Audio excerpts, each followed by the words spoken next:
Greetings, I'm Bill Gullen, president of Finch Brands. This is M&A Minute.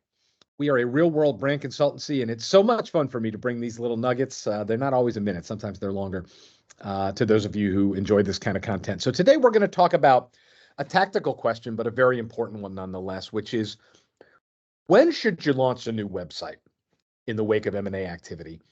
And specifically for organizations that are integrating in meaningful ways, meaning that some brand names are going away, and the goal of the brand architecture coming out of the deal is for something that is streamlined, either bringing equities together into one place, or at the very least, significantly compressing the digital footprint of the firm to create a central fact of existence within the digital realm. So if that is in the plan, when is the right time to launch an integrated website?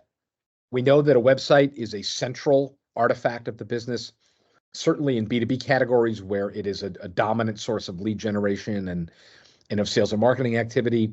In the consumer realm, obviously, the web is important to transactions as well. And so the temptation, and sometimes it does make sense, is to launch a new website really on day one of the acquisition or of the merger.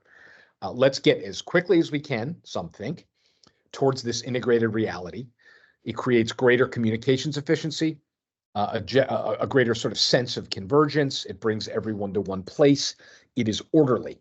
So that makes a lot of sense in some cases to launch that integrated website right away. That said, there is a counterpoint. And again, the right answer is based on the very specific nuances of the companies involved, the category, et cetera. But one alternative that we've pursued sometimes with clients is based on the fact that often acquired brands, even if they're intending to sunset over time, are not sunsetting on day one. There's going to be a migration path. There may be a time period of brand endorsement where you're a division of or you're powered by.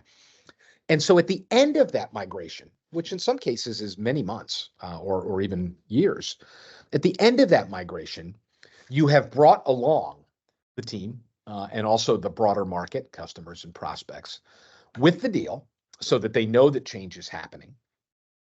But while you're migrating, that full change has not been affected yet.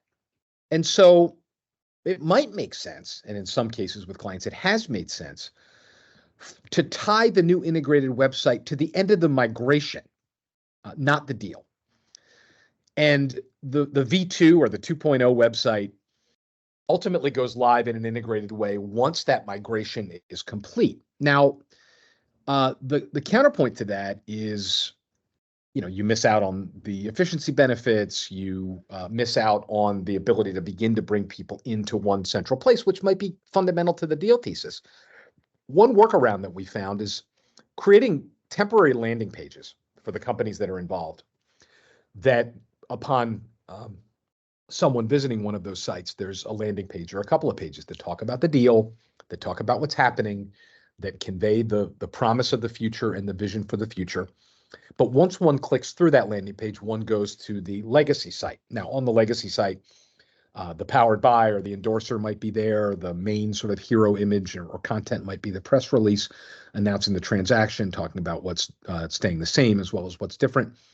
But then for the period of time that those sort of constituent brands still exist, the web experience enables those who visit to navigate to the places that they're familiar with, the products and services, the sort of client relations capabilities within the website, the locations of the business or the offices or storefronts that exist. So that is a way, taking that path, to herald newness and to suggest that a new integrated experience is coming.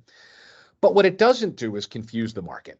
It doesn't leave stakeholders at a loss for what's happening or where do I go or how do I get what I need to get, with which they may be familiar. So again, a couple different right answers. There is no singular sort of philosophical right answer. It's based upon individual characteristics and considerations, but it may not make sense, even though it might be logical, for the integrated website to launch as the deal closes. It may make sense for that to occur somewhere further down the path when communications with stakeholders have transpired. Some of the key questions around how, for example, the product and service lines are being rationalized, how the sales and marketing team is being organized, how the client success and customer service team will serve those who exist and those who seek to become future customers of this brand. Once those decisions are made, it's probably even easier to create an integrated website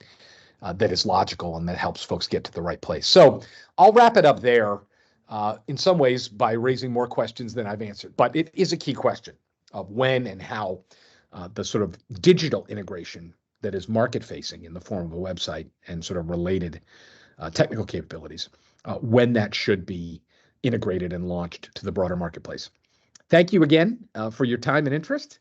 It's a great pleasure doing these, and we'll talk to you soon.